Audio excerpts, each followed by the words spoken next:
Olá, seja bem-vinda, seja bem-vindo. Quinta-feira, 22 de junho de 2023. Começa agora o Câmara Notícia ao vivo, meio-dia em ponto. Muito obrigado pela sua companhia, pela sua audiência e eu quero a sua participação. Envie a sua mensagem para o número do nosso WhatsApp.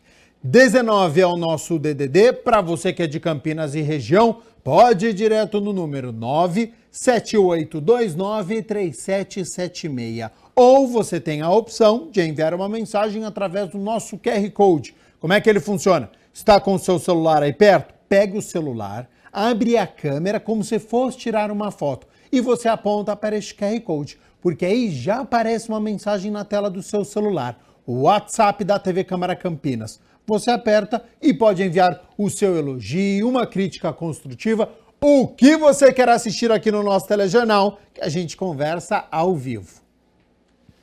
Confira a partir de agora os destaques de hoje. Na 39ª reunião ordinária, vereadores aprovam em primeira análise projeto de lei da vereadora Débora Palermo, que cria a frente de inibição ao assédio nos órgãos da administração direta e indireta em Campinas. Vereadores também aprovam em primeira análise proposta do vereador Igor Diego, que cria a honraria à Medalha da Defesa Civil do município de Campinas. Vereador Gustavo Peta protocola projeto de lei que cria a política municipal a apito final contra o racismo nos estádios e arenas esportivas. E frente parlamentar que discute a revitalização do centro, presidida pelo vereador Carlinhos Camelô, se reúne com o presidente da INDEC, arquiteta autora do projeto e permissionários donos das bancas que ficam na Avenida Campos Sales. E tem as notícias aqui da metrópole de Campinas, tem previsão do tempo, tem muitos assuntos aqui no nosso Câmara Notícia nesta quinta-feira. E você que está nos acompanhando, sabia que as plantas ornamentais têm uma importância muito grande para a economia do país? Trazem uma contribuição ecológica, botânica, são utilizadas até na medicina natural. Bom, e a orquídea é uma das plantas mais evolutivas já encontradas. Hoje, 22 de junho, é o dia do orquidófilo, por isso que eu vou acionar a nossa repórter, a Luana Galiza, que está lá na Ceasa, onde funciona o maior mercado permanente de flores e plantas ornamentais da América Latina. Então, Luana, seja bem-vinda, boa tarde. E já tô vendo que atrás de você está com um belo cenário, não é mesmo? Boa tarde, Gabriel. Boa tarde a todos que nos acompanham. E eu estou aqui, recheada de um mar de orquídeas. Hoje, dia 22 de junho, dia do orquidófilo. E nada melhor para comemorar esse dia do que falar da paixão desse profissional, que são as orquídeas. E eu estou aqui com um parceiro aqui da gente do Câmara Notícia, que é o Nilson, um permissionário aqui da Ceasa, que vai explicar pra gente sobre as diferenças, o que é original, o que usa uma tinta artificial para deixar a flor mais bonita e como cultivar. Tudo bem, Nilson? Tudo bem. Nilson, eu particularmente sou apaixonada por orquídeas. Sim. Porém, acho que o pessoal aí de casa, e eu acredito que esse link também é uma utilidade pública, precisa saber como cuidar, porque eu, por exemplo, não tenho mão. Só plantinha e flor de plástico. Mostra aqui pra gente as variedades que tem de orquídea. Aqui é mais ou menos assim um kit meio que para iniciantes, né? Então a gente tem assim, ó, as orquídeas em média, em regra, na maioria das vezes a regra é uma vez por semana. Porque aí cada produtor, eles colocam um substrato adaptável para poder ter uma rega uma vez por semana, mas em média boa parte delas é rega uma vez por semana. Quais são as orquídeas Olha, de iniciante? Iniciante a gente tem a orquídea sapatinho, né, que é a Papilophaedium. A baunilha, que muita gente acha que não, mas é uma orquídea. A então, baunilha? É a baunilha que dá aquela fava da baunilha. A baunilha, na verdade, ela é um tipo de orquídea. Ela é uma orquídea trepadeira, gosta mais de umidade. Temos as minis Phalaenopsis, que são as pequenas, que elas não crescem no tamanho. Que são as minis. Isso. A Phalaenopsis comum, né? Aqui. Isso. Aí temos as Cattleyas, que tem com 1, 2, 3 flores. que elas aí são mais exóticas e bem perfumadas. A Masdevallia, que elas já são variedades um pouco mais exóticas. Nilson, temos variedades de orquídeas, que é um mundo, né, diversificado. Tem algum tipo de orquídea específico para cada ambiente, para quem mora em apartamento, para quem mora em casa, para jardim? Para cada, como o orquidófilo tem assim, o orquidário dele, normalmente é tudo plantas para sombra, né? Então elas gostam de muita claridade, mas não a incidência solar direta, que pode queimar as folhas. Então a maioria das orquídeas são todas uma área sombreada, com sombrite ou uma área que pegue pouquíssimo sol, que elas são assim, do ambiente delas é mais internos mesmo. Um exemplo, eu ganhei uma orquídea. Qual o primeiro passo que eu tenho que fazer em casa? Especificar qual é o gênero dela, né? Mas em regra, sim, é todas para áreas internas e uma boa luminosidade. Eu já ouvi falar que a gente tem que colocar uma pedrinha de gelo uma vez por semana, pôr água gelada. Isso é mito ou é verdade? Algumas orquídeas são para ambientes frios, né? Então a gente tem que pôr um pouquinho de água gelada para começar ela a florar, para ela soltar a flor, que seria o caso dos Cymbidiums. Então elas se desenvolvem melhor no frio, no inverno? Essa é uma planta mais para frio. Então, para estimular a florada dela, é aconselhável você regar com água gelada. Uma vez por semana? Uma vez por semana para estimular a florada dela. Mas aí eu posso, por exemplo, regar a orquídea e deixar a água no pratinho, ou eu rego a orquídea e deixo escorrendo a água? Pode deixar escorrendo, não tem problema nenhum. Tá. Mas essa, para incitar a floração dela, é bom você pôr um pouquinho de água gelada. No caso da Cymbidium específica. As outras não precisa de gelo, não precisa de nada. Eu vi aqui também que tem essas coloridas. Eu acho lindas. Fala pra gente, é natural, é artificial? Como cultivar? Essas coloridas aqui, o produtor ele faz uma incisão na haste floral e coloca um tubete com corante. Então a própria flor, ela é original branca e rosa.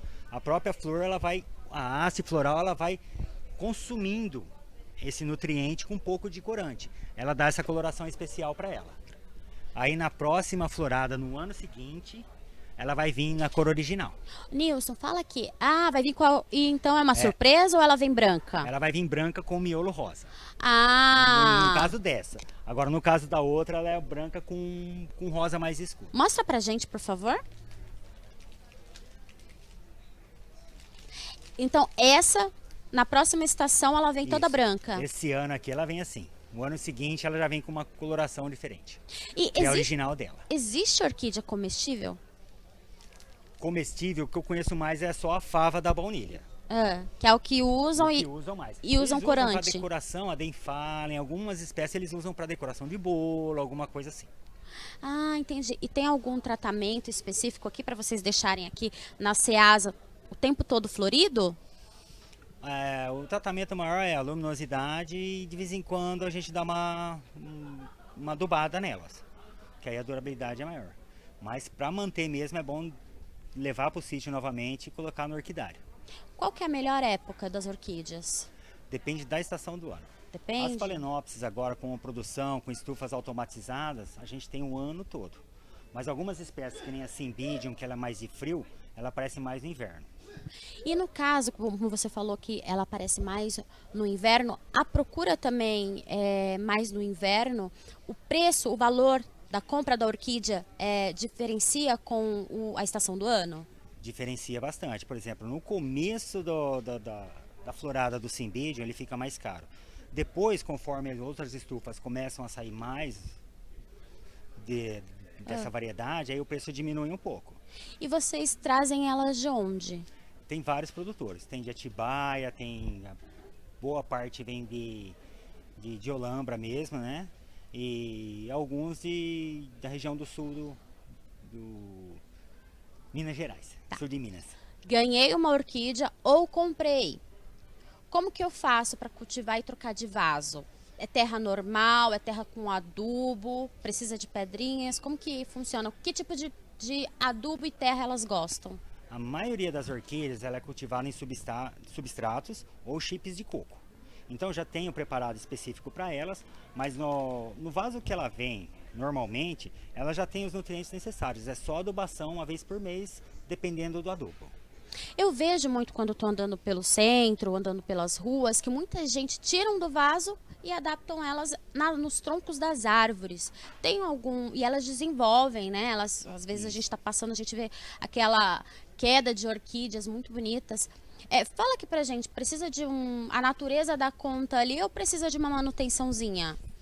Olha, no início a gente recomenda o quê? Pegar ela, tirá-la totalmente do vaso, colocar uma gaze ou um pano de algodão e amarrar ela na árvore com esse pano. Conforme o pano for apodrecendo, a hora que apodrecer o pano, ela já vai estar enraizada. Que ela precisa grudar a raiz dela no tronco da árvore. Levando em consideração que ela não se alimenta dos nutrientes da árvore. Ela só usa para se segurar mesmo. Então o nutriente ela vai tirando da chuva e da natureza. Uma vez fixada na árvore, não precisa de manutenção nenhuma. Tá.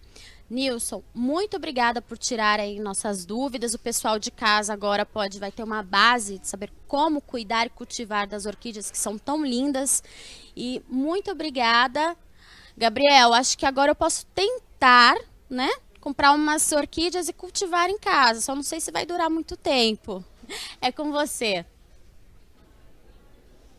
Já aproveita, Luana, compra uma para você e compra uma também para nossa redação, porque a gente está muito bem informado aqui. Enquanto o Nilson ia falando, eu já fui anotando aqui. Tinha muitas informações que eu não sabia, viu? Ó, dependendo da espécie, então pode colocar uma pedrinha de gelo, porque ela gosta de frio, regar uma vez por semana, sobre a cor original, a orquídea baunilha, que eu não tinha a menor noção, chips de coco para adubação, gases se for colocar na árvore. Olha só quantas informações no nosso link, então quero agradecer a nossa repórter Luana Galiza por todas as informações, também por o Nilson, pela disponibilidade do tempo aqui com a nossa equipe, por passar essas informações hoje neste dia especial falando sobre as orquídeas aqui no nosso Câmara Notícia. 12:00 mais 12 minutos, a gente continua falando aqui sobre as notícias da metrópole de Campinas e olha só, as ruas, praças da cidade costumam ficar com mais pessoas circulando neste período por conta das festas juninas, quermesses, só que na hora de montar as barraquinhas, decorações, é necessário tomar muito cuidado com a rede elétrica, com os fios e tomadas.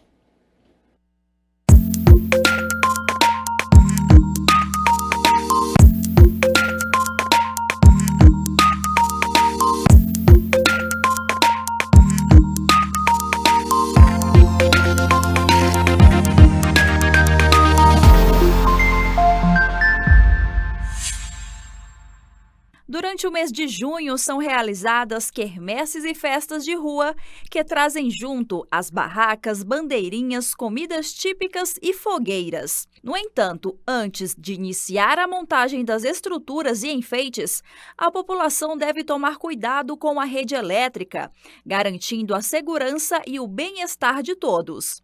Fernando Amaral, consultor da CPFL Paulista, deu algumas recomendações. Na montagem da sua festa, procure sempre contratar um profissional habilitado para que lhe garanta que a estrutura esteja adequada e a quantidade de equipamentos elétricos dimensionados corretamente. Consulte sempre um especialista da distribuidora. Nunca coloque enfeites, bandeirinhas próximo à rede de energia. Evite o contato com os fios e cabos da CPFL Paulista. Além disso, os balões são comuns nesse período e podem trazer grandes prejuízos materiais e acidentes graves para quem realiza essa prática. Essa época do ano aumenta muito o número de soltura de balões. Apesar de uma prática proibida por lei, isso nos preocupa bastante, né? Além dos riscos que podem causar queimadas quando cai numa residência e a interrupção do fornecimento. Além da interrupção do fornecimento, pode causar danos sérios à vida das pessoas. Então, evite soltar balões. Caso a população se depare com um acidente que envolva balões, as autoridades competentes devem ser avisadas. A CPFL tem a preocupação, né, de acompanhar esses casos especificamente. Pode ser acionado quando cair numa subestação ou na rede de energia elétrica. A CPFL pode ser acionada através do nosso 0800, mas é importante também avisar todos os órgãos responsáveis, Defesa Civil, Bombeiro, né, e sempre aguardar a chegada de uma equipe para que possa ser tomadas medidas de precaução, de contenção, para que nada mais grave possa acontecer com a população. Então, sempre que perceber um risco, um acidente elétrico, um balão na nossa rede, na nossa subestação, acione sempre os órgãos responsáveis. E na hora da decoração, nada de pendurar fios e bandeiras em qualquer lugar. O material pode ser facilmente consumido pelo fogo em contato com a rede elétrica. Nessa hora, o importante tem que ser evitado sempre é o contato com a rede de energia, né? De maneira, em hipótese alguma, instalar bandeirinhas, enfeites próximo à rede.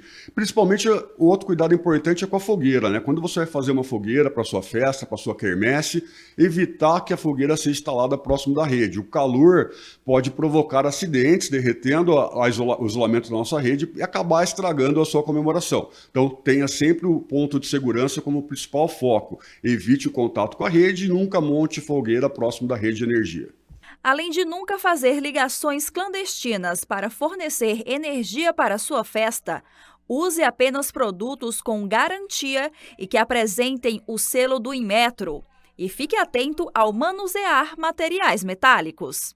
Não só nesse momento de festa, mas principalmente agora, o contato ou o manuseamento de equipamentos metálicos próximo à rede é um ponto de atenção. Nós temos um programa frequente, né, que é o Guardião da Vida. Vocês podem acessar e verificar as dicas que nós temos de segurança, não só para festas juninas, mas para todas as épocas do ano. É www.guardiaodavida.com.br, que fala sobre o manuseio de arames, escadas, equipamentos metálicos próximo à rede de energia. Essa é uma preocupação constante, faz parte de um programa que a CPFL desenvolve, não só com a comunidade, mas com os profissionais envolvidos na rede de energia, no trabalho de energia, que fazem montagem de festas, equipamentos, que tem dicas importantes de segurança. Nós temos o contato direto com a CPFL através do 0800 010 1010 e nossos canais online também. Nós temos lá um Fale Conosco, tem algumas oportunidades para você entrar em contato e tirar suas dúvidas a respeito da montagem da sua festa.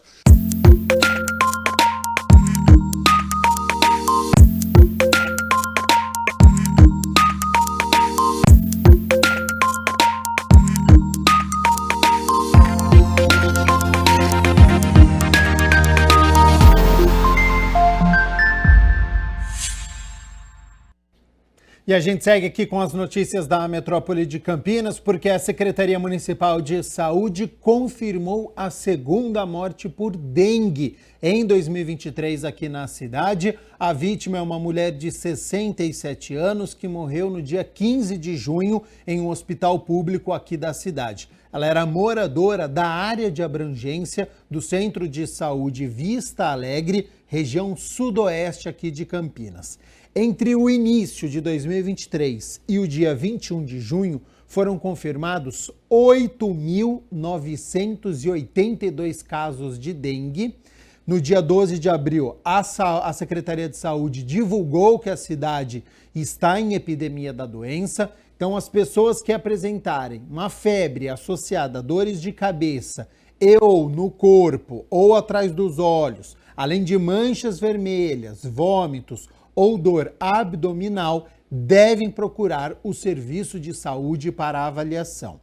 Entre as medidas para evitar a reprodução do inseto estão evitar acúmulo de água em latas, pneus, outros objetos. Vasos de plantas devem ter a água trocada a cada 2 dias. É importante também vedar a caixa d'água e os vasos sanitários que não estão sendo utilizados devem ficar fechados. 12h mais 20 minutos, vamos para as notícias do Legislativo, porque ontem foi dia da 39ª reunião ordinária e os vereadores aprovaram em primeira análise o projeto de lei da vereadora Débora Palermo, que cria a Frente de Inibição ao Assédio nos órgãos da administração direta e indireta aqui em Campinas. A gente lembra que no ano passado a parlamentar criou essa proposta para o Legislativo, no período em que presidiu aqui a Casa de Leis, e agora ela pretende desenvolver pelo município ações preventivas de conscientização, orientação, visando ao enfrentamento do assédio. Nós instalamos, né, aqui na casa, na Câmara, e levamos agora para a administração direta e indireta para inibir todo tipo de assédio, né, moral, sexual, discriminação no ambiente de trabalho, né, porque é inadmissível que pessoas, né, principalmente as mulheres, continuem sofrendo essas violências no ambiente de trabalho. A parlamentar ainda salienta que o objetivo do projeto, então, é inibir o assédio sexual, moral, todo tipo de assédio que ocorre no ambiente de trabalho, tanto na prefeitura quanto nas autarquias municipais. Eu sempre falo que a prevenção é o melhor caminho. Então, nós vamos a proposta do projeto é essa, é a prevenção, conscientização e depois também confirmado o assédio, então receber esse assédio e tomar todas as medidas em favor da pessoa que sofreu essa violência. Mas a prevenção e a conscientização constantes, eu acho que é o caminho para inibir essa prática que insiste em permanecer, né, na nossa sociedade. E a gente segue na 39ª reunião ordinária porque os vereadores também aprovaram em primeira análise projeto de lei de autoria do vereador Igor Diego que institui a Medalha da Defesa Civil do município de Campinas. A ideia surgiu, Mirna, porque Campinas foi a segunda cidade mais afetada, né, neste ano pelos desastres naturais e pela chuva. A primeira foi a região do litoral norte, ali São Sebastião, e depois a região de Campinas. Aqui tivemos muitos incidentes, como 8 pontes, por exemplo, que precisam de reparo, várias passarelas e muitas pessoas desabrigadas, precisando de ajuda. E nesse período eu pude ver o apoio dessas pessoas do terceiro setor, empresários, pessoas comuns, ajudando a Defesa Civil, até outras secretarias também. Então, nada mais justo que a Defesa Civil possa ter em lei, né, garantido uma medalha para essas pessoas, para que sirvam de exemplo para outros empresários, que sirvam de exemplo para outras pessoas, também colaborar, e o trabalho da Defesa Civil é um trabalho sistêmico. Então, às vezes, a Guarda Municipal, Polícia Militar, outras secretarias, né, sociedade civil, possam receber esse prêmio também, como forma de incentivo e que outras pessoas também possam seguir o mesmo. Lembrando que os dois projetos, tanto da vereadora Débora Palermo quanto do vereador Igor Diego, vão passar ainda por uma discussão e votação em segunda análise aqui no plenário. Se forem aprovados, eles vão para a sanção do prefeito para se tornar lei aqui no município. Quer assistir na íntegra a 39ª reunião ordinária com todas as discussões e votações? É só acessar o YouTube da TV Câmara Campinas, tem uma aba lá escrito ao vivo, você clica e acha a reunião ordinária e aí você pode acompanhar as mais de 2 horas de duração. A gente segue aqui com as notícias do Legislativo porque o vereador Gustavo Peta elaborou um projeto de lei instituindo a política municipal apito final contra o racismo nos estádios e nas arenas esportivas aqui de Campinas. A proposta busca enfrentar a conduta criminosa com medidas concretas de antirracismo. Tornar os estádios e arenas esportivas de Campinas em lugares acolhedores para toda a comunidade que frequenta esses espaços é o objetivo do projeto de lei que institui a política municipal apito final contra o racismo, do vereador Gustavo Peta. Episódios racistas têm ocorrido de forma recorrente no mundo esportivo. O caso de Vinícius Júnior é um exemplo. Recentemente, o racismo escancarado, sofrido em forma de perseguição contra o jogador em partidas de futebol realizadas na Espanha, o tornaram símbolo de resistência e reforçaram a necessidade da criação de uma política de incentivo ao respeito. Por isso, a proposta busca enfrentar a conduta criminosa com medidas concretas de antirracismo. Uma delas é a criação do Protocolo de Combate ao Racismo, que deverá ser aplicado em jogos profissionais e também amadores. Nesse caso, as autoridades esportivas de eventos realizados na cidade serão obrigadas a seguir um rito que ajudará o poder público a não consentir com práticas racistas. Então nós queremos que o município tenha uma política para impedir que isso continue ocorrendo. Então são várias as formas, né? Nós até apelidamos a lei como a Lei Vinícius Júnior, que é exatamente o atleta que se levantou contra isso nos gramados da Espanha.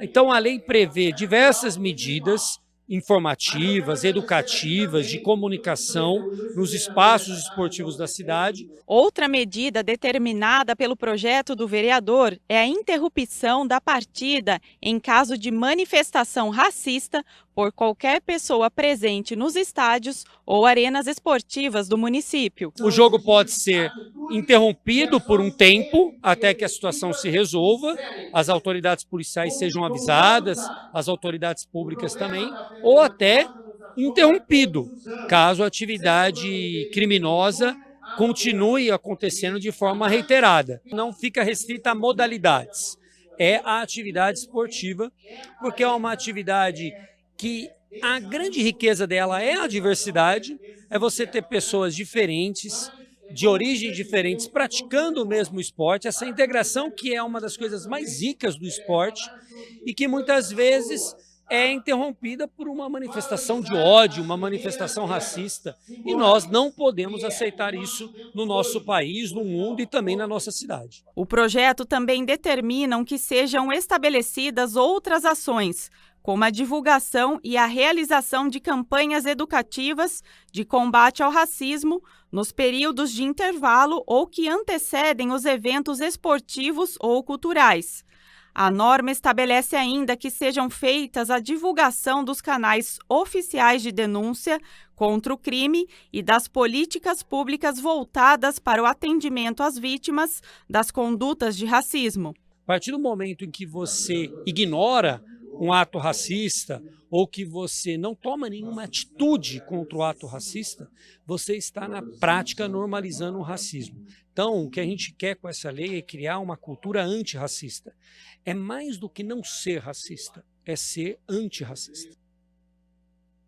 Presidida pelo vereador Carlinhos Camelô, a frente parlamentar que discute a revitalização do centro se reuniu e abordou o projeto Viva Campos Sales, que deve permitir o avanço da requalificação urbanística e viária da área central. O vereador Carlinhos Camelô, que criou a Frente Parlamentar da Revitalização do Centro de Campinas, realizou a terceira reunião neste ano e abriu dizendo diretamente aos permissionários presentes no plenário que sabe sobre as dificuldades que estão sendo enfrentadas durante este período de obras. Sabemos a dificuldade que estão passando as pessoas, o transtorno que nós estamos tendo ali na Campos Sales ali, mas também sabemos que pós a obra ali concluída, nós teremos ali um local de convívio, um local de arquitetônico para nossa cidade ali, que vai contribuir bastante e vai mudar a cara da Campos Sales. O presidente da INDEC, Vinícius Riveretti, atualizou o panorama das obras de revitalização. E dizer que o desafio continua, né? Nós já estamos no mês de junho, né? A calçada, recentemente foi publicado aí a empresa vencedora, né? Que vai fazer as obras da calçada, então a calçada vai começar em breve. Isso vai melhorar muito ali a questão da sujeira, né? Nós acreditamos. E acho que as pessoas precisam, né? Principalmente os permissionários aí, precisam começar a ficar um pouquinho preocupado com relação ao prazo, né? Porque nós já estamos em junho e a calçada vai começar a ser construída. Então acho que é importante essa definição, né? Sobre as bancas. A obra realmente está seguindo o cronograma, que é até o final de dezembro, até o final do ano, né, ser entregue a obra. Maria Rita Amoroso, arquiteta e autora do projeto junto com a INDEC, explicou que os permissionários vão poder contar a própria história e que esse material vai ficar disponível através de um QR Code. A história ela vai ser contada no fundo da banca, em quem está na avenida, ok? São fotos e na lateral, na parte de baixo, tem o QR Code que vai passar essa história toda que nós estamos propondo, que é do Centro Histórico de Campinas. As laterais, elas podem abrir, ok? Quem tiver a intenção de abrir um lado só, tudo bem, 2, tudo bem, isso não é o problema. Ao término, o vereador Carlinhos Camelô aprovou os avanços que aconteceram nesta terceira reunião, já que muitos permissionários, donos das bancas, participaram com perguntas e sugestões. Presença maciça deles ali que estão na Campos Salles, porque eles têm grandes dúvidas e está aqui todas as pessoas que podem responder e sanar essas dúvidas deles. Então eu achei muito importante que eles participaram e tiveram aí intervenções, ajudando, contribuindo e lutando para que eles mantenham naquele espaço padronizadinho que é a luta deles. A sexta reunião da Comissão Permanente de Políticas de Prevenção às Drogas, presidida pelo vereador Nelson Osseri, foi realizada aqui no plenário da Câmara Municipal e trouxe como debate o tema dependência química e os riscos dos canabinoides sintéticos. A Comissão Permanente de Políticas de Prevenção às Drogas, presidida pelo vereador Nelson Osseri, realizou sua sexta reunião na tarde de terça-feira no plenário da Câmara Municipal. A reunião foi aberta com a palestra Mecanismos de Dependência Química e o Risco dos Canabinoides Sintéticos, da médica psiquiatra Karina Diniz Oliveira.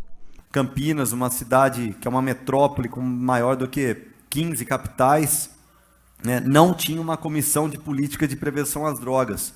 Um tema tão importante, né, e a Câmara Municipal não tinha, e graças a esse projeto, hoje nós temos essa comissão, e eu estou, pela terceira vez, presidente dessa comissão, desde o seu início. A palestrante, que também é professora doutora da Faculdade de Ciências Médicas da Unicamp e superintendente do Serviço de Saúde do Hospital Cândido Ferreira, explicou que os canabinoides sintéticos são substâncias produzidas em laboratórios e usadas para consumo ilícito. A maioria delas, e o canabinoide sintético é um dos exemplos, começam a ser desenvolvidos por questões clínicas mesmo. São laboratórios não clandestinos que desenvolvem algumas substâncias para procurar o tratamento mesmo para moléstias gerais. Então, às vezes, câncer, dor. Qual que é o problema? É que essas drogas, elas passam a ser substâncias de abuso pelos efeitos que elas causam. Ela ainda esclareceu como funciona o mecanismo de dependência química no cérebro. É uma área muito primitiva do cérebro, que está associada à sede, fome, desejo sexual. Então, há funções que não precisam de grandes conexões neuronais, não precisam de inteligência, né? A parte mais central do cérebro. E é nessa parte que estão os receptores dopaminérgicos, né, da substância, que faz com que a droga tenha essa importância na vida do indivíduo. A abstinência, por exemplo, de algumas substâncias como o crack, ela é interpretada pelo cérebro como falta d'água, como falta de comida. A gravidade, entre aspas, é a mesma. Segundo Karina, drogas sintéticas como K2, K4 e K9 são facilmente encontradas no mercado, o que contribui ainda mais para o processo de dependência. A droga K2, também conhecida como Spice, contém uma mistura de produtos químicos que foram projetados para imitar os efeitos da maconha. De acordo com um levantamento do Centro de Informação e Assistência Toxicológica, o CIATOX, houve um aumento da detecção do uso dessas drogas no período pós-pandemia. Em 2017, apenas 3 casos foram detectados. Já neste ano, o número subiu para 10. E os efeitos no organismo, como afirmou a palestrante, chegam a ser até 40 vezes maior, podendo levar à morte. Os efeitos psicoativos de quem usou canabinoide sintético, às vezes eles perduram por 3, 4 dias, né? E são muito mais intensos. Pessoas que tiveram que fazer hemodiálise, tiveram que ir para diálise e em decorrência do uso do canabinoide sintético, né? Da alteração cardíaca também muito mais intensa, então da taquicardia, a pessoa pode infartar. Por isso, Karina destacou a necessidade da elaboração de políticas públicas eficazes. Um exemplo é o investimento nas agências de regulação, entre outras medidas. Então, investimento em políticas de saúde, investimento em pesquisas, né? O Ciatox, por exemplo, da Unicamp, é um lugar que publica muito sobre isso, né? Eles têm várias publicações sobre as novas substâncias psicoativas. A coibição da comercialização, tanto porque é uma droga muito barata, quanto porque ela é muito acessível, né? Justamente por causa dessa questão da ilicitude. E o que a gente está fazendo no Cândido Ferreira é a capacitação das equipes de saúde para se prepararem para receber esses usuários. Para o presidente da Comissão de Prevenção às Drogas, o problema precisa ser combatido com o trabalho em diversas frentes. Isso, mas a gente não pode também só prezar por uma fórmula de tratamento. Acho que nós podemos acreditar também um pouco mais na questão da comunidades terapêuticas, que as ONGs, as entidades, né, aquelas mesmas cofinanciadas com o poder público, e as igrejas salvam mais vidas que o próprio poder público. A repressão ao tráfico de drogas, né, por onde entram as drogas.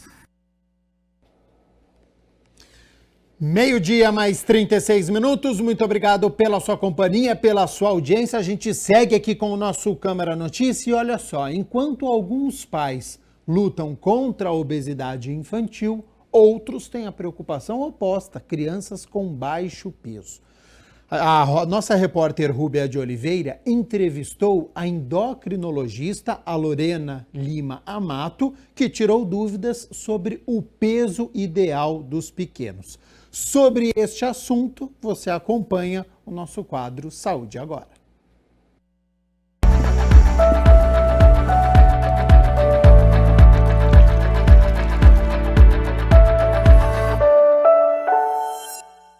Olá, seja bem-vindo! Estamos começando mais um Saúde Agora. E hoje nós vamos falar sobre a perda de peso na infância. Você sabia que uma criança estar abaixo do peso pode não ser um sinônimo de uma criança magra? Para tirar essas e outras dúvidas sobre a perda de peso na infância, conosco está a doutora endocrinologista Lorena Lima Amato. Doutora, seja bem-vinda. Obrigada pela sua presença. Obrigada, eu que agradeço o convite. Vamos começar então com aquela pergunta, né? Preocupação com a perda de peso na infância. É um perigo real ou um exagero? Sim, é um perigo real, né? Pensando que as crianças estão sempre crescendo numa velocidade até bem rápida, a gente pensa que o peso vai acompanhar esse crescimento em estatura, tem que acompanhar. Então, se você vê as curvas de peso, elas não caem, elas se mantêm ascendente, junto acompanhando esse ganho em estatura. Então, sim, uma criança que perde peso tem que levar a preocupação dos pais. Doutora, o que deve ser considerado para a gente avaliar o peso das crianças? Nós avaliamos, fazemos a pesagem com balança, né? Dependendo da idade, se for muito bebê, balança que é horizontal, que a criança não precisa subir em cima, e depois, quando já conseguem ficar em pé com certa estabilidade, pode ser aquelas balanças habituais de chão, que a pessoa sobe, se a criança sobe em cima, avaliar o peso e também a estatura, porque é claro que uma criança com estatura maior, né, se espera um peso maior, uma criança com estatura menor também se espera um peso menor. Então, são esses parâmetros que a gente acaba avaliando.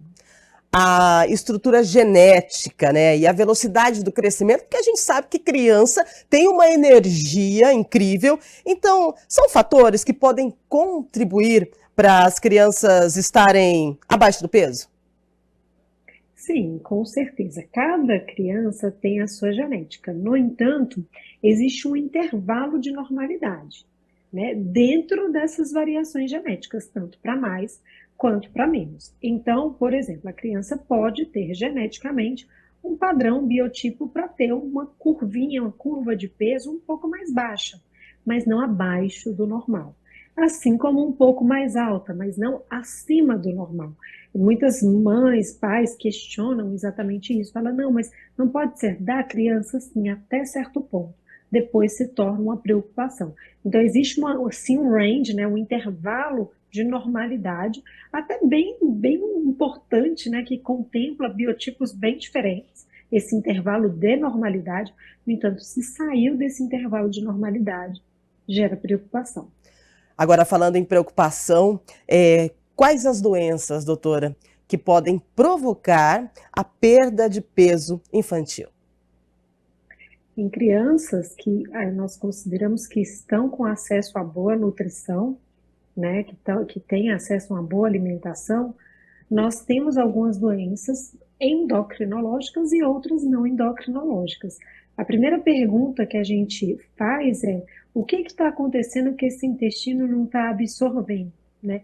Então entram aí algumas doenças intestinais, doenças inflamatórias intestinais, a doença celíaca, outras alergias alimentares, que tem que ser investigado por um especialista, gastroenterologista infantil, doenças endocrinológicas, diabetes, a manifestação inicial nas crianças é a perda de peso, e disfunções tiroidianas e também como o hipertiroidismo e eventualmente mais incomum, disfunções na adrenal, né? As glândulas adrenais ficam em cima dos rins também. Se elas não funcionam direito, têm um funcionamento abaixo do esperado, não produzem os hormônios que elas deveriam, pode levar sim à perda de peso na criança.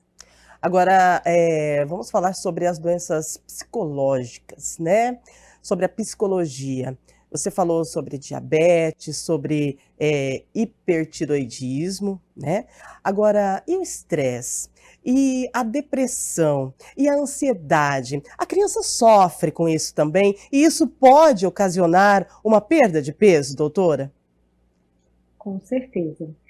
Apesar de que as doenças psiquiátricas têm a maior prevalência com a idade, né, quanto mais se passa os anos, maior a prevalência dos transtornos psiquiátricos, a gente tem visto cada vez mais precoce isso acontecer.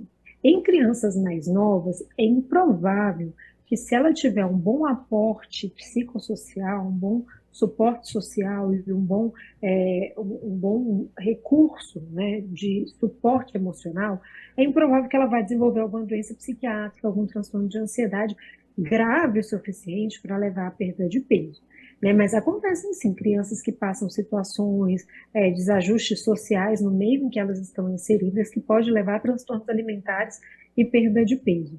Já em adolescentes, um pouquinho mais velhos, né, pré-adolescentes, a prevalência fica ainda maior, porque aí começam os conflitos e muitas vezes padrões de beleza que querem se atingir. Então a anorexia é algo que chama muita atenção em adolescentes e não se pode menosprezar isso. É uma realidade, né? Bulimia e anorexia são doenças que existem e que podem levar à morte, né? E estão associadas também a transtornos de ansiedade, a depressão, vem muitas vezes muito associado.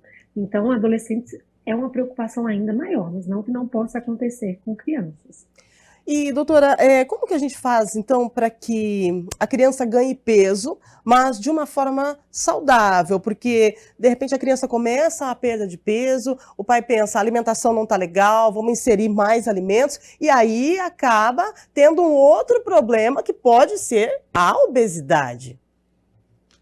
Com certeza. Uma coisa que é muito importante os pais, todo mundo que está nos ouvindo, diferenciar, é uma perda de peso pontual. Pegou uma virose, teve diarreia, perdeu aqui 1 quilo, 2 quilos, depende do tamanho da criança, né? Essa proporcionalidade dos quilos, 1 quilo depende de quanto peso que essa criança tem, e perdeu um pouquinho de peso pós uma doença aguda, que foi muito nítida. Você viu que a criança estava vomitando, estava com diarreia, com febre, e depois se recuperou. Ok, isso é algo bem pontual que não gera preocupação. No entanto, a criança que vem perdendo peso cronicamente não recupera, vem emagrecendo, é alguma doença. Então tem que buscar a causa. E não só, por exemplo, se for uma desabsorção intestinal, não adianta dar alimento. Se for doença celíaca, se você for dar o glúten, vai piorar, que está em tanto lugar. então, né, o glúten que está prevalente. Então, se você ficar, então, tem que saber a causa. A criança não tem que perder peso, né? Então, perdeu, tem que buscar a causa e tratar a causa. Só de tratar a causa é natural que ela volte a ganhar, né? Então, doenças tiroidianas, diabetes, se você corrige o diabetes, ela volta a ganhar peso. Se você corrige a doença celíaca, tira o glúten da dieta nessas crianças, elas voltam a ganhar peso naturalmente. Outras alergias alimentares, né? Então, esse ganho de peso, como eu falei, dentro da faixa de normalidade, a criança vem ganhando peso, não tem que preocupar. O biotipo mais magro não deve gerar preocupação se essa criança vem ganhando peso corretamente, não está abaixo da normalidade. Então, porque também tinha essa preocupação, né? Criança que é mais magrinha, mas que vem ganhando peso, que é saudável, que não tem doença nenhuma, não está abaixo das referências de normalidade, né? Só tem um biotipo mais magro. Isso não é um problema de saúde, né? A pessoa, se ela está ativa, se ela se alimenta dos diversos componentes, proteínas, carboidratos, frutas, verduras, não tem que gerar preocupação. A doutora falou sobre as proteínas, os carboidratos, frutas e verduras. Uma dica, doutora, para os pais inserir na alimentação dos pequenos, principalmente verduras e legumes, porque a gente sabe que a criança ela tende a observar a verdura ou o legume, colocar na boca e falar, não gosto. O que a gente deve fazer, doutora? Primeira dica, que é valiosíssima, é o exemplo. Não adianta, alguém pode falar, não, mas eu comecei a comer verdura, meu filho ainda não come. Porque o ideal é lá na introdução alimentar, né? Com 1 aninho, bem bebê. Mas se já aconteceu, já passou, já é criança, já entendeu que não gosta. Primeira coisa é o exemplo. Se a família inteira come sempre, com regularidade, essa criança vai se interessar. Ela vai, em algum momento, ficar curiosa. Por quê? Né? Por que eles comem tanto? Eles querem comer como os adultos. Vocês vão poder observar isso. Então, um exemplo, né? Os pais comem, né? Os filhos vão comer. Caso não, mesmo assim eu como e meu filho não come, não se interessa, já é um problema que devia ter sido corrigido lá atrás, mas já estamos aqui, não tem como voltar no tempo. A primeira opção é tornar lúdico, né? Então, assim, com criança funciona muito. Para começar, participar. Quando a criança faz alguma coisa, ela em geral quer comer.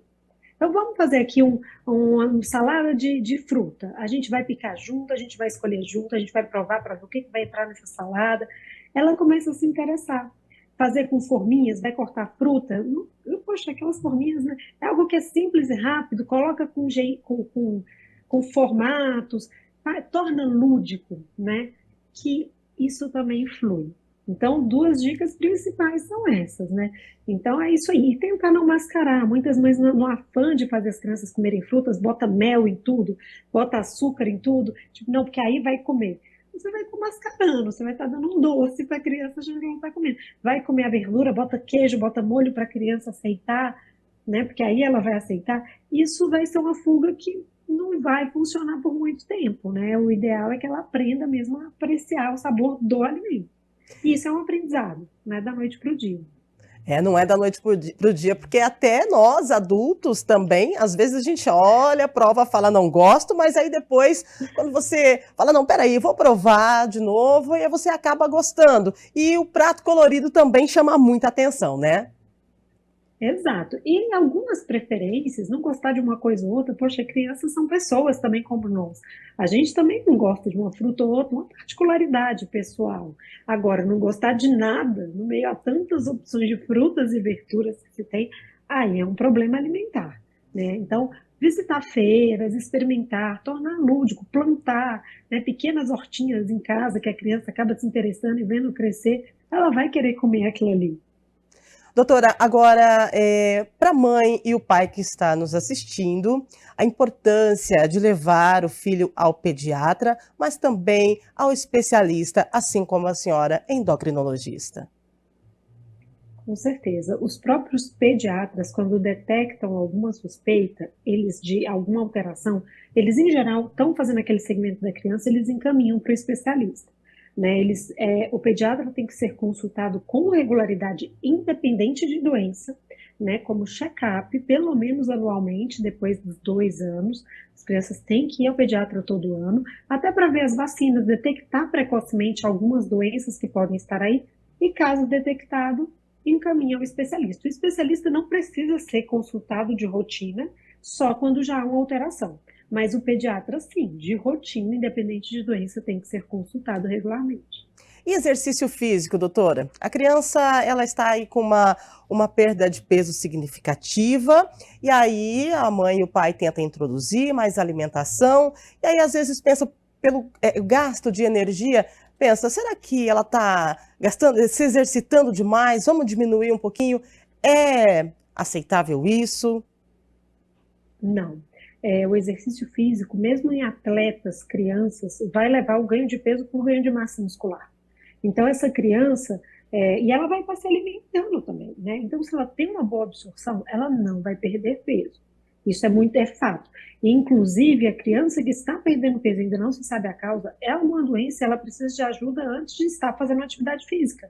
Imagina um diabetes descompensado, tipo 1, que é relativamente grave, e não tem diagnóstico, a criança emagrecendo, ela vai desmaiar na atividade física, provavelmente. Ela vai ter um problema. Então, isso realmente, e outros sintomas em geral vêm associados também, diarreia, vômitos, muito suor, fadiga, cansaço, coração acelerado, tem outros sintomas associados em geral. Bom, é muito natural hoje em dia falarmos sobre a obesidade infantil, né? Os fast foods, a alimentação não correta e a perda de peso a gente acaba deixando de lado, eu acho, por conta meio do automático, porque nós pais estamos sempre preocupados para que a criança não ganhe peso, mas a preocupação também tem que estar na situação da perda de peso. Doutora, para a gente encerrar, então, eu gostaria que a senhora deixasse a dica para os pais, como eles devem observar os seus filhos no dia a dia, porque vivemos no automático, e aí às vezes tem uma coisa ou outra que acaba passando batido. Sim, primeiras consultas regulares com o pediatra é essencial, e se for começar a se tornar visível uma perda de peso significativa, procurar ajuda médica mesmo antes daquele retorno de check-up habitual. E é sempre importante frisar, eu acho essencial, que criança magra, mesmo não estando abaixo do peso, não estando doente, não é por isso que ela pode comer qualquer alimento. É uma confusão muito grande. Ela pode comer qualquer porcaria, tá magrinha, tá? O exame... Não, isso é hábito para a vida, isso é bem-estar. A alimentação é nosso combustível. Se ele for ruim, nossa energia também vai ser ruim. Então, é essa a dica final. Muito obrigada pela sua participação, doutora endocrinologista, né? A doutora Lorena Lima Mato. Obrigada, gratidão e tenha uma excelente semana. E lembrando, sempre consultar o pediatra e aí, logo após, se necessário for, um especialista, né, doutora? Com certeza, eu que agradeço o convite. Boa semana a todos. E é isso aí, foi a doutora a doutora Lorena Lima Mato, ela que é endocrinologista e participou aqui do nosso quadro. E você tem que lembrar o seguinte, criança deve ser elogiada quando experimenta um alimento novo, porque, como disse a doutora, ela reage positivamente aos elogios e interpreta-os como uma excelente forma de incentivo para continuar. Nós ficamos por aqui com o nosso quadro e em breve nós voltaremos com mais informações, dicas e curiosidades sobre saúde.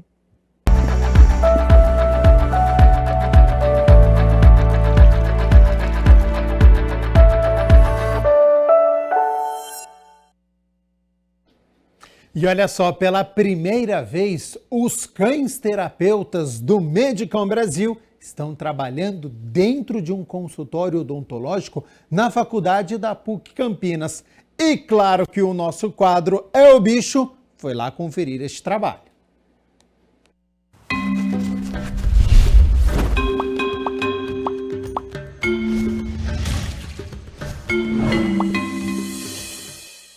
E E o É o Bicho de hoje está na Clínica de Odontopediatria aqui da PUC Campinas para acompanhar um dia de atendimento do Medicão.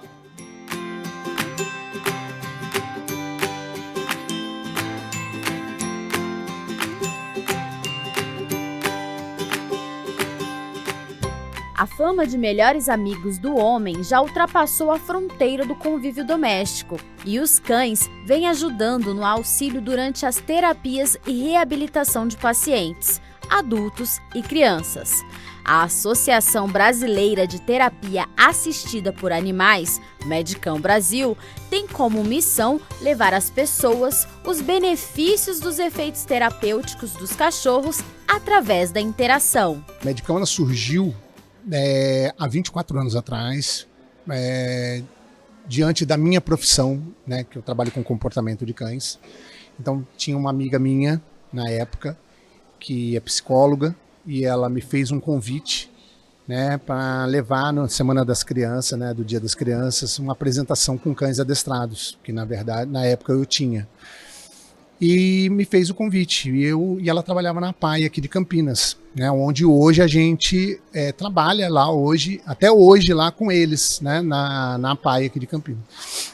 Então, veio de uma apresentação. Então, você imagina, há 24 anos atrás, não se sabia o que era intervenção assistida por animais, nem existia isso, né? Era uma novidade, né? Coisas assim, você escutava um assunto na Europa, um assunto nos Estados Unidos, mas muito vagos. Então, depois dessa apresentação com crianças especiais, a gente começou a entender, assim, eu comecei a ver que existia uma necessidade, eu achei muito bacana, muito legal, e foi onde a gente foi estudar, né? Foi entender o que é a intervenção assistida por animais, né? E disso é que surgiu, né, junto eu e com a minha esposa, na época, né, que ela é pedagoga, né, trabalha com crianças também, então deu tudo certo, né? E a gente conseguiu dar continuidade, formamos equipe, formamos cães, e assim o projeto foi evoluindo, né? Então no início a gente chamava só de cães terapeutas, né? Depois a gente foi evoluindo, é onde surgiu a Medicão Brasil, né? Unidade Campinas. Nós atendemos o Hospital da PUC Campinas, já tem quase 15 anos que nós atendemos o Hospital da PUC. Né? Então, assim, consequentemente, a universidade acabou nos procurando para as outras áreas aqui dentro da faculdade, né? Então, teve a área de medicina, o pessoal da veterinária e agora o pessoal da odontologia. Uma linha de pesquisa da Faculdade de Odontologia da PUC Campinas avaliou técnicas de redução de ansiedade durante o tratamento odontológico, estudando a presença dos cães para acalmar crianças e adolescentes que normalmente apresentam medo do dentista e dos procedimentos. Então a ideia surgiu num trabalho de uma fisioterapeuta, que ela faz mestrado aqui na PUC em Ciências da Saúde, a Caroline. Ela trabalhou com um cão, com bebezinhos que têm deficiência neuropsicomotora. E ela viu que o cão ajudou na recuperação desses bebês. E aí, quando os alunos da odontologia, né, vieram e viram o trabalho da Caroline, quiseram trazer o cão para a clínica da odontopediatria, né, para estudar se o cão ajudaria no controle da criança em relação à redução de ansiedade no tratamento odontológico. E aí gerou um TCC, né, que foi uma pesquisa que comparou o cão, né, sendo utilizado em um grupo sem o cão, e o cão de fato reduziu a ansiedade das crianças no tratamento odontológico, diminuiu a frequência cardíaca e as escalas de avaliação de ansiedade foram reduzidas com o uso do cão, né? Então, atualmente, a odontopediatria ela tem recursos para você trabalhar a ansiedade, diferente de muitos anos atrás, né? E o cão, seguramente, é uma das maneiras e formas que tira o foco da criança do tratamento odontológico. Através da criança ficar querendo ver anestesia, por exemplo, né, o motor, ela vai ter o foco dela com o cão, que vai estar perto, né, vai querer fazer um afago no cão. Isso ajuda o dentista no tratamento odontológico. O que você achou dessa visita, da consulta com o cachorrinho? Achei legal.